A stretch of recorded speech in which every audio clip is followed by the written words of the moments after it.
Dear Sylvia, you know those other letters I wrote you? Burn them, please. You need to get rid of them. I don't know what I was thinking. I don't know why I wrote the things I wrote. I'm an idiot, I guess. The Everest Society are great. They're all I have. I can't betray them. And they can't find out the things that I said in those letters. I didn't mean it. I wasn't myself when I wrote it. I am so mad that I let myself trust Shnicalikoon.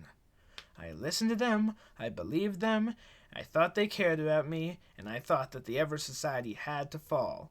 I was wrong. I can now see that neither of those things are true, so you have to burn the letters. Please, you have to. Burn this one too. All I feel now is regret. Regret that I can never shake off. I want to so badly. I just want to be on the right side again. The correct side. The side of Everest. They're gonna protect me. I wish I had never wanted to betray them. D.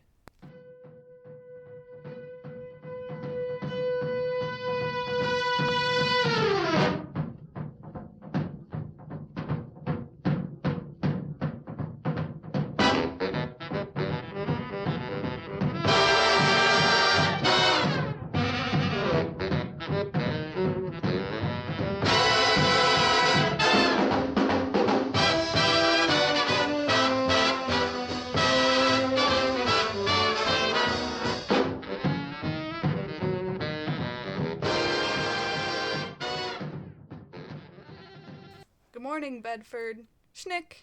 Are you ready? I thought I was before you asked me if I was. You are. Thanks. So, Bedford, do you have the clothes with you? Who do you think I am, an unprepared lunatic? I wouldn't send you into the past without a plan. Right. Really then? What was last time? I'm not an unprepared lunatic today, but in all seriousness, are you ready? You'll probably be back there for a while. As ready as I'll ever be. Okay, then I suggest you change into a time-appropriate outfit. Here, I packed you a suitcase full of extra clothes and other stuff you might need. Oh, thanks. I got into a 40s style dress and set up the time machine. Bedford set the dial for the right time. Good luck! Thanks. And then, with another flash of white light, I was in the past. Thankfully, no one was in the apartment again, so I quickly slipped out to the apartment door after packing up the machine. Hey, did you just leave my apartment? Well, you see, the funny thing about that is... I sprinted down the hallway, straight past the befuddled person in the hall. I flew out of the apartment building and immediately felt more normal in the streets. I started heading towards Ivory Square, the same way I had gone yesterday, or more like 100 years ago. And then I was there, in front of the big building, the looming building that hosted the Everest Society. I gulped and climbed up the cement staircase to the entrance. Hello, welcome to the Everest Society, where we care about trees. How can I help you? Hi, I'm here for a job interview. Do you have an appointment? Yes? Florence Olivier? The receptionist glanced down at her notepad and looked up brightly. Oh, Florence Olivier, you finally showed up to an appointment. Excuse me? You've had almost 7 scheduled in the past, and you've never showed up. Never mind, I'm sure Miss Everest will be delighted that you're here now.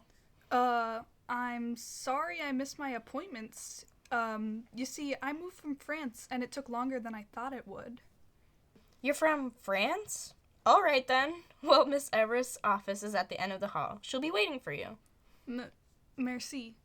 I walked down the hallway towards the office, but in my peripheral vision, I could see the receptionist glancing at me suspiciously as she made a phone call. I gulped nervously and headed to the office. There's nothing like an interview to brighten your day. Exactly. So I don't see why you're trying to bring my day down. Well, when I mentioned that, I meant that I should do the interview. Yes, I got that, MacBeth. But I got a call from the receptionist. She said...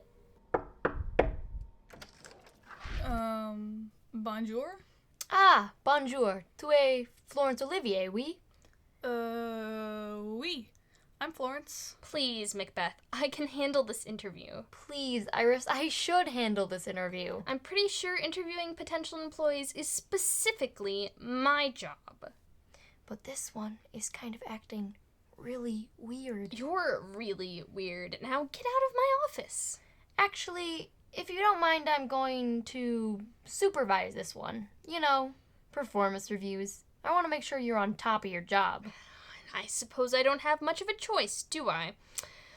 Okay then, you can sit in that chair there, silently. Okay, Miss Olivier, sorry about all that. I suppose it's finally time to get on with your interview, isn't it? You can have a seat in front of my desk. Thank you. Merci. You know, it would make more sense if you said merci and then thank you to clarify for people who don't speak French, but you switched it. MacBeth. Right. Silent. So, it says here you want to sort paperwork? What makes you qualified for that position? Well, I worked at a paperclip manufacturing company. In France? Yes. Les Factory, Les Paperclier? The factory, the paperclip, that's not even French. I don't know how to translate it into English. But you were just telling us the name in French? Anyways, your English seems perfect to me. Enough, MacBeth. This is my interview. Performance reviews, remember?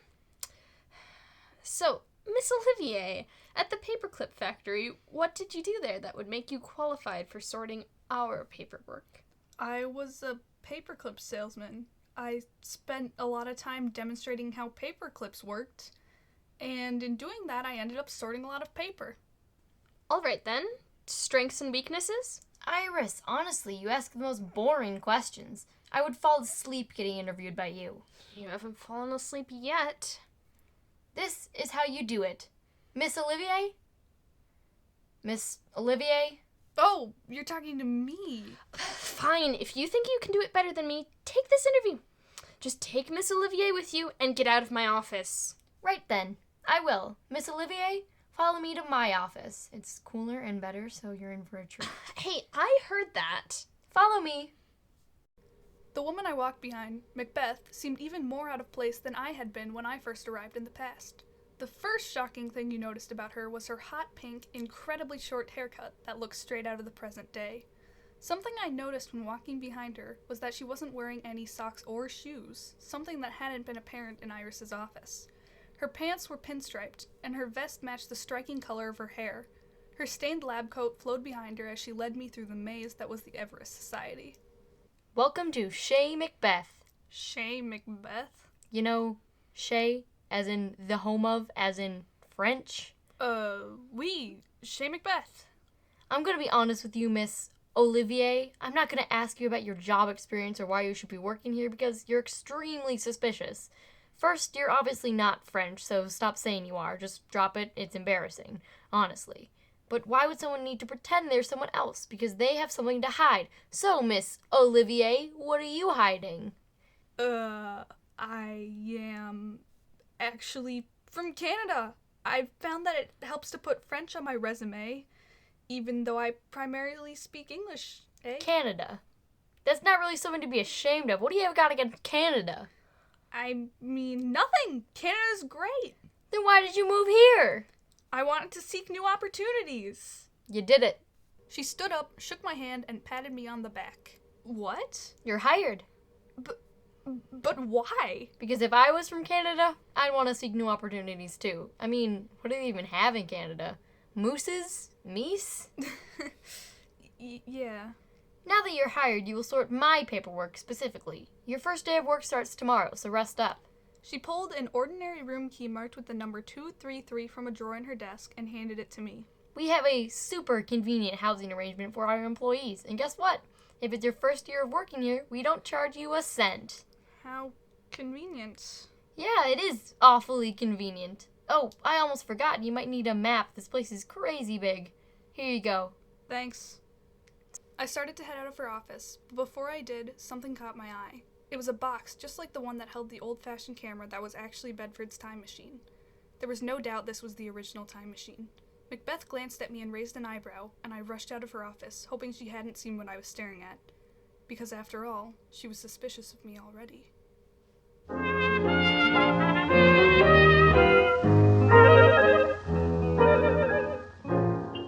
That was supposed to be my job. Performance reviews. Really? The Everest Letters is a production of the Everest Society. It was written and produced by Laura Archibald and Maddie Theobald. The voice of Dee is James Rutherford. The voice of Bethany is Ellie Bodeli. The voice of Bedford is M. Ham. The voice of Shnicalikoon is Rory Lane. The voice of the receptionist was Emilia. The voice of MacBeth is Laura Archibald. The voice of Iris is Maddie Theobald. The music is by Tommy Dorsey. We love you, Tommy Dorsey. Heart! Thanks for listening. Tune in next time for episode 7.